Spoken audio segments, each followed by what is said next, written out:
নেশা কেড়ে নিল যুবকের প্রাণ। 21 বছরের আকাশ সরকারের মৃত্যুতে ভেঙে পড়েন তার মা।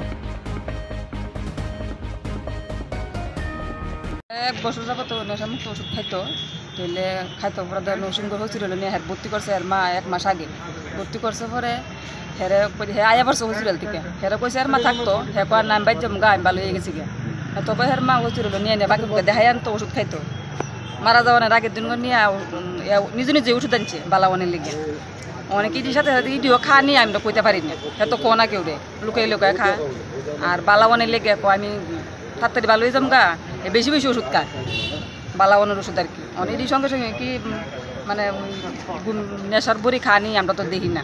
এই যে নেশার ট্যাবলেটগুলি খাইতো মানে কতদিন আগের থেকে খাইতো? এটা তো আমরা তো শুনছি, আমরা 6 মাস আগের থেকে।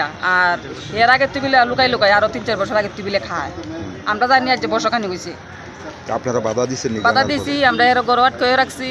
এর লোক আমরা কথাও কইছি, শুনতো না। শুধু নেশার ট্যাবলেট খাইতো না লগে যে ব্রাউন সুগার এগুলি? না না, শুধু নেশার ট্যাবলেট খাইতো। এগুলি কোন জায়গাতে আনতো আসে বেশি? এটা তো আমরা কইতে পারি না, এটা তো জানি না। আর এটাকে জানাই লেগে আমরাকে আর দিয়ে আননের লেগে। জীবিতে কি কারণে আনছিলেন? মানে জিবি আনছি সকালবেলা। হে কইতাছে এর মা হে ঘুমাই আসিল, খাটের মধ্যে শুয়ে আসলো পরে দেহের মা রান্না করে কাজ করতেছে, গিয়েছে দেখাতে পড়ে গেছে। খাটাতে পড়ছে পরে হেরে ডাক দিছে, কিরে লরস না দি।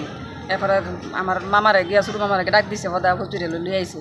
আইসলো ডাক্তারে কইছে হ্যাঁ নার্ভ টাপ সব কিছু কাজ করেন বদ্ধ হইতেছে। জীবিতে না, আমরা আনছি যে 3 দিন হয়েছে। তাহলে আইনা ভর্তি করেছে, পরে ডাক্তারে কইছে নার্ভ টাপ সব জাম হয়ে যেতেছে, কাজ টাজ করুন বদ্ধ হয়েছে। মানে আইসিউর মধ্যে আসিল ভর্তি, কইছে ছেলেটা বাঁচত না। মৃত্যুটা হয়েছে আজকে সকালে 7টার সময়।